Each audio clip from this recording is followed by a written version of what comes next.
Do you wish you could win more at 1-2 and 1-3? After playing live poker for 11 years and helping dozens of students regularly get stacks like these, I have found 5 easy exploits that help me and my students crush our local games. So in this video, I'll show you exactly what these 5 exploits are and how you can use them to finally push your win rate closer to 10 big blinds per hour.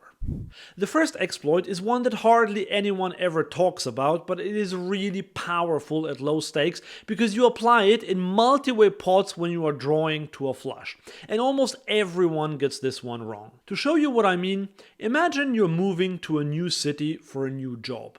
You don't know if you'll pass probation in that job, and you might not even like the new city, so it would be silly to buy a house straight away. But it wouldn't be great to just stand on the street and hope that someone lets you stay with them either. So the solution is to rent a place for a few months and then take it from there. And this is how I treat flush draws in a multi-way pot. Say we call with ace-7 of hearts in the big blind after someone raised to 10 and 3 other players called. Now the flop comes king-9 deuce with 2 hearts. If you check here, it's not a disaster, but it's a bit like standing outside and hoping that someone will let you in while you have no idea how much they will charge you for that. And if you come out blasting, that's like buying a house not knowing if you'll even need that house in a few weeks. So we're just renting our place in this multi-way spot. And how do we do that? By betting ourselves, but choosing our own price, a really low one. Because here's the exploit: most players at 1-2 or 1-3 won't raise here with just one pair. So if you bet 12 or 15, someone with a king will call, but probably won't raise. And that's okay, we're not trying to get anyone to fold a king. The idea is that we want to set our own price. Because if we check, someone with king-jack might now bet 40, which would make it much more expensive for us to see a turn card. And that's why this exploit to bet small with good draws is so powerful. Exploits can happen on many levels, but the strongest ones are targeted to specific players, so it is crucial to know how to exploit every player type. I've created a cheat sheet that helps you identify player tendencies and exploit those to the maximum. Grab it for free with a link in the description below or by scanning this QR code. One of these exploits that's targeted towards specific player types is one I use all the time. I call it the Uber exploit after the ride-hailing service. You know, sometimes when you want to order an Uber, it'll show a higher price than you expected. When demand is high, the company automatically increases the price. They call it surge pricing, and it can be twice the normal price or sometimes even up to 9.9 times. Yeah, and that's what I do when I play live poker. If I have a hand like pocket kings in the cutoff and a loose calling station raises it up to 7 at a 1-2 game, I won't just go 3 times his raise size like I would against a studied player. Instead, I will ask myself, how much can I bet and still get called by a hand like, say, ace-jack or pocket 9s? For some opponents, that will be around 30 or 35, whereas others will call 60 or potentially even more. I would leave a lot of money on the table if I only raise to 21 in this case. So, I have my own surge pricing for sticky opponents. The key idea here is that live players don't think in terms of rations or optimal sizing, they think in terms of whether the price feels acceptable. And against calling stations, that pain threshold is often much higher than you'd expect. If someone is already mentally committed to seeing a flop, charging them more doesn't scare them off and you'll make more money with your big hands. Don't be shy to copy this strategy. It will no doubt boost your win rate if you do it right. But not only is there an Uber exploit, I also have what I call the taxi exploit, and this one can double your win rate because it is one I use on the river when there's a lot of money in the pot. To show you what I mean, imagine you're on vacation in another city and you want to get a taxi. You come out of your hotel and you see there is a constant supply of taxis passing by, which is great, but you just stand there in front of your hotel and wait for a taxi to stop and ask if you'd like to hop in. Do you see the problem here? It can take ages for a cab to stop, and more likely no one will ever stop, so you'll be standing there and getting nowhere. Instead, all you have to do is raise your hand and hail a cab. And this analogy works perfectly to show you how you can exploit players on the river after you hit your miracle card. Let me show you an example. An opponent in late position raises to 8 in a 1-3 game. You have ace-4 of clubs in the big blind, and because he makes it so small, you are happy to call with his hand. The flop comes down ace-9-5 with 1 club. Your opponent bets half pot, and you have an easy call with top pair. The turn is now the deuce of clubs, giving you a flush draw to go along with your top pair. Willem bets again, and this time his size is up. You think that he probably does have a better ace than yours, but you have the flush draw, so you can call again. The river is the queen of clubs. You now have the nuts. What do you do here? Well, remember the taxi example? You getting to this river and hitting the nut flush is like you standing outside of your hotel waiting for a cab.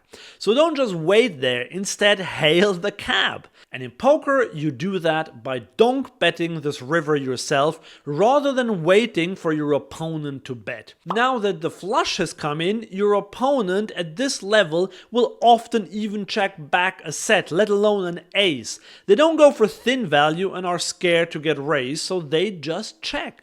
But if you bet this river, they will not fold a set and probably not even a good ace. So how big should you go? Well, again, you have to consider how much they would pay with certain hand classes, but against most opponents you can get away with betting around 3/4 pot.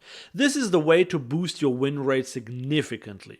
So remember to always take the initiative when you want more money in the pot, because you can't rely on your opponents to do the betting for you. Some opponents, however, will still bet on this river if you check to them, and then you have to take a different line.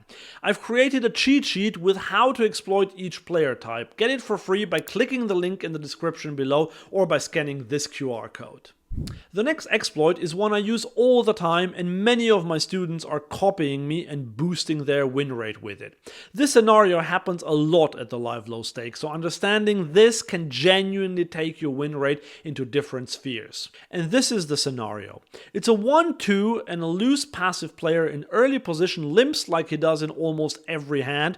The next player to act limps behind, the low jack folds. And now the high jack raises to 8.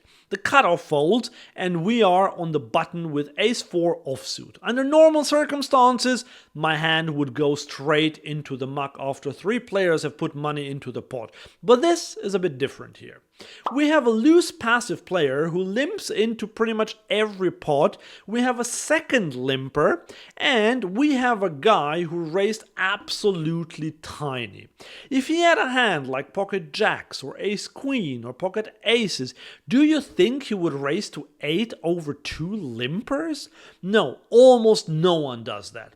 They would be terrified to have to play a multi-way pot with their hand. They would make it 15 or even bigger. So, if they go 8, we can safely assume that their best type of hand is something like ace-9, king-10 or pocket 7s. And against this range, I am happy to 3-bet super wide. If we make it 40 to go, I am confident that all these 3 players will fold, and also the blinds, unless of course they wake up with a monster. When a player raises small over limpers, especially over multiple limpers, they almost never have a strong hand, and you can exploit them by 3-betting wide. This is one of the rare situations where you can bluff a recreational player for comparatively small money. In the next exploit, there is a lot more money at stake, which makes it even more important to get it right, because otherwise you'll burn your whole stack and your win rate plummets as a result. This is what makes this the most important exploit of them all. I call it the bulldog exploit. I noticed this just the other day when I looked after a friend's French bulldog. We had a great time going for walks and snuggling, and then I started throwing a ball, and the dog would fetch it. Everything went fine until at some point the dog made some growling sounds, then started barking heavily. I sensed that something was off, so I backed off and let the dog calm down. So nothing nothing happened, and after a while he was fine again. If you don't remember anything else from this video, then at least always remember the bulldog exploit, because this is how you need to act at the poker table. Not like the bulldog, but like me, because your opponents at 1-2 and 1-3 will be friendly and nice by calling down your bets and paying you for the privilege.